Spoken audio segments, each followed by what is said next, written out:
안녕하세요 여러분, 책 읽는 프라입니다. 오랜만에 인사드리네요.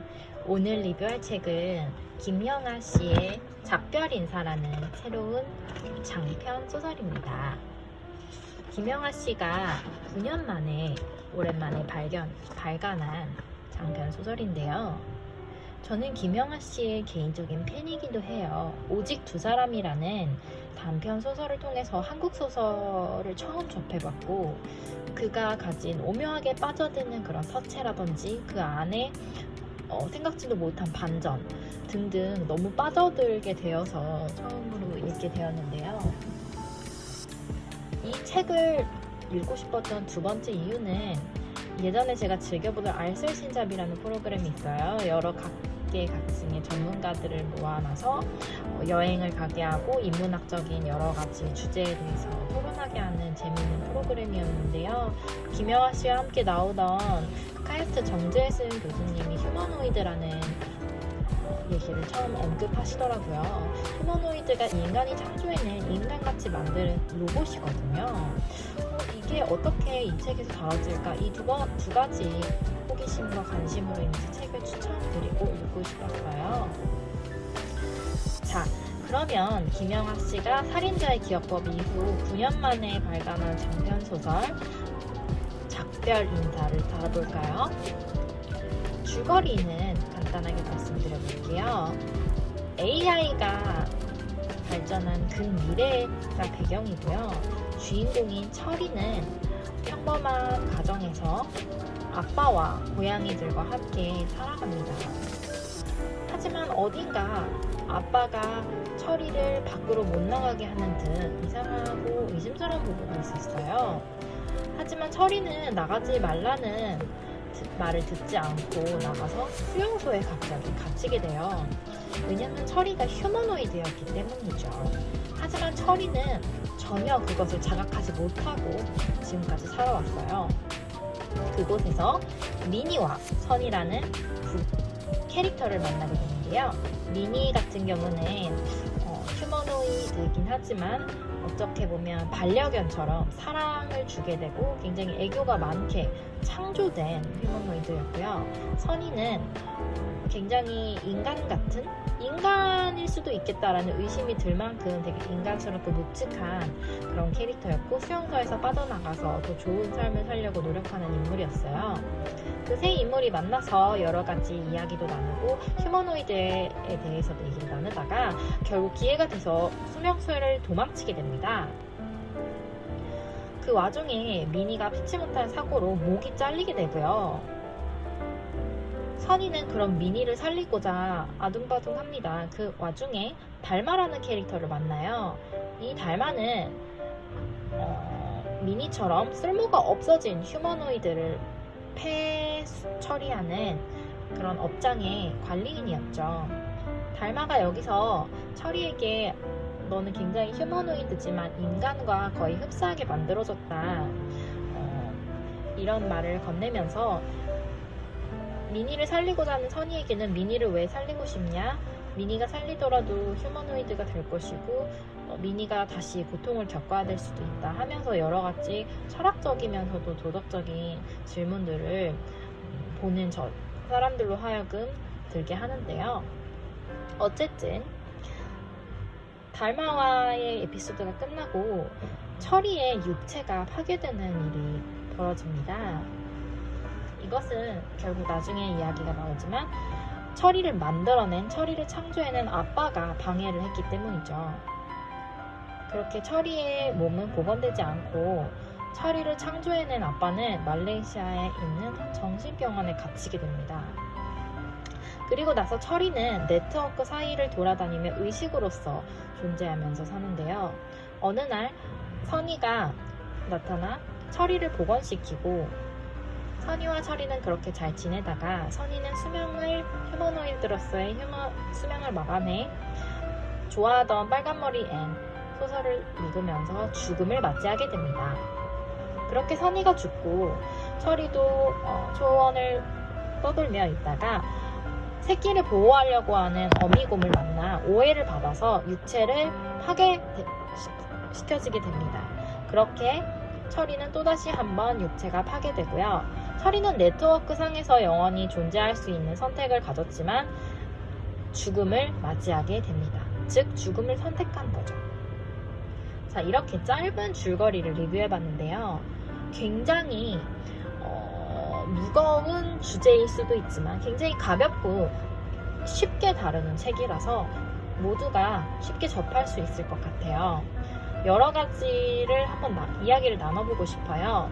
첫 번째는 캐릭터 중에 미니라는 캐릭터가 나오는데요. 미니는 반려견처럼 휴머노이드지만 인간보다는 약간 반려견처럼 사랑을 주고 인간을 즐겁게 해주고 이런 포커스에 맞춰져 인간에 의해서 창조된 존재예요. 그렇다고 해서 미니가 감정이 없거나 생각이 없거나 그렇지는 않죠. 강아지와 같기는 하지만 그래도 미니가 나중에 이야기도 하고 생각을 하는 것도 듣고 또 나중에 목까지 잘리고 이런 많은 일들이 있었는데 이거를 통해서 우리는 인간이 과연 창조자인가? 미니라는 어떤 생명 존재를 감히 창조할 수 있고 그것을 어떻게 책임질 것인가에 대해서 많은 생각들을 해보게 되었어요.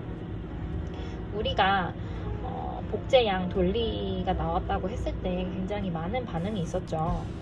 드디어 인간의 기술이 복제까지 다다르는구나 하는 감탄하는 의견도 있었지만 인간이 어떻게 창조주가 될 수 있냐, 저것은 도덕적이지 않다, 책임을 져야 된다, 그런 많은 반발적인 의견도 있었죠. 어떻게 여러분은 생각하시나요? 인간이 창조주가 되는 것에 대해서. 두 번째 말씀드릴 것은 주인공인 철이가 스스로를 자각하는 과정이에요. 여러분, 자아를 자각하는 과정이 굉장히 어려운 말 같지만 우리는 철이를 통해서 이 과정을 알 수 있어요. 잠깐 책에서 나온 구절을 읽고 지나가 볼게요. 여기서 구조되더라도 육신이 없는 텅 빈 의식으로 살다 오래지 않아 기계 지능의 일부로 또 통합될 것이다. 내가 누구이며 어떤 존재인지 더 이상 묻지 않아도 되는 삶, 자아라는 것이 없어진 삶, 그것이 죽음과 무엇과 다를까? 철이가 스스로에게 질문하는 구절입니다. 자, 이것처럼 우리가 육체와 정신에 대한 부분까지도 이야기를 해볼 수 있을 것 같은데요. 여러분은 육체와 정신이 함께 존재해야지 자아가 형성된다고 생각하시나요? 아니면 정말 나중에 가능한 이야기처럼 데이터에 자기를 만들어 놓고 데이터 안에서 영원히 살 수 있게 하면 그것이 나라는 자아가 영원히 존재할 수 있다고 생각하시나요? 이것은 페르소나와도 어떻게 보면 얘기가 될 수도 있겠는데요.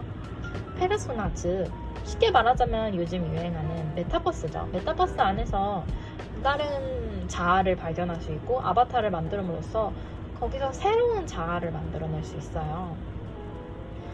하지만 이렇게 많은 방법이 있음에도 불구하고 나를 나답게 하는 것은 무엇일까요? 이 세상에서 나를 나답게 하는 것, 즉 이 세상에서 인간이 인간답게 하는 것이 무엇일까요? 라는 질문을 또 드리고 싶어요. 왜냐하면 책의 주제와 아주 연관이 깊기 때문이죠. 사실 책에서 나온 휴머노이드는 인간과 별반 다르지 않습니다. 그들도 우리처럼 감정을 가지고 있고 호기심이 있고 상상력이 있고 많은 것들을 가능할 수 있게 합니다. 하지만 인간이 인간을 답게 하는 것은 제가 생각해본 결과 인간은 무언가를 창조해낼 수 있는 능력이 있습니다. 즉 이것은 굉장히 위험하지만 엄청난 책임감을 갖고 오는 능력이기도 한데요. 로봇과는 달리 인간은 무엇을 끊임없이 창조해낼 수 있어요. 왜냐하면 두 번째, 인간이 인간답게 하는 것, 즉 발전을 할 수 있는 능력이기 때문이죠. 인간은 늘 지금의 상태보다 더 나아지게 하고 싶은 욕망이 있어요. 이 욕망, 발전에 대한 욕망이 존재하는 한 기술이든 생명이든 무엇이든 계속 변화가 일어날 것이기 때문에 이것도 인간이 인간답게 하는 이유 중에 하나라고 저는 생각해요. 세 번째, 마지막으로는 인간은 의미를 부여하는 능력이 있습니다. 그것이 저는 바로 인간이 인간을 닮게 하는 가장 중요한 성질 중에 하나라고 생각해요. 휴머노이드는 주어진 전제에 따라서 그 데이터 안에서 생각을 하고 감정을 하고 무언가를 계속 똑같이 반복해서 하죠. 하지만 앞서 말씀드린 것처럼 인간은 욕망이 있기 때문에 발전하고자 하는 욕구를 바탕으로 무언가를 창조해내고 그 안에 의미를 부여합니다. 자, 우리가 복제양 돌리를 만들었을 때 휴머노이드처럼 아무 생각 없이, 즉 루틴적으로 살면서 갑자기 그것을 만들어낸 것일까요? 그렇지 않습니다. 복제형 돌리를 만들어낸 것은 여러 가지 이유가 있었습니다. 생명에 대한 무거운 책임감도 있지만 과학기술의 발전이라는 것을 욕망하고 그 안에 의미를 부여하면서 살았기 때문이죠. 우리가 시험을 보거나 무언가를 선택할 때 많은 의미를 부여하죠. 우리가 즉 변화를 주고자만 하는 것이 아니고 나는 이런 변화를 주고 이런 시험을 통과함으로써 스스로를 발전하고 한 단계 더 나아가서 더 의미 있는 삶을 살 거야 등등의 여러 가지, 어떻게 보면은 자기 스스로 주문을 거는 거죠. 의미를 부여하는 것은. 이것은 정말 인간만이 가질 수 있는 특별한 능력이라고 봅니다. 또 한 가지 책에서 나오는 구절은 자기가 누구인지 잘못 알고 있다가 그 착각이 깨지는 것, 그게 성장이라고 하던데? 라고 하는 구절입니다.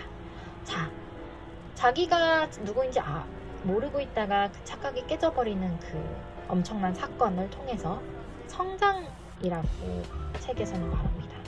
너무나 와닿는 구절이죠. 우리는 20년, 30년, 80년, 90년을 살다가 죽지만 그 안에서 끊임없이 새로운 자기를 발견하며 자아를 쌓아갑니다. 자, 이러한 과정이 바로 성장이라는 것인데요. 우리가 인공지능처럼 휴머노이드처럼 평생 똑같이 살고 그 안에서 주어진 값을 통해서 살면은 인간이 인간이지 않겠죠. 우리는 앞서 말씀드린 것처럼 욕망하고 발전하려고 하고 의미를 부여하면서 몇 백가지, 몇 천 가지 페르소나를 발견하게 됩니다.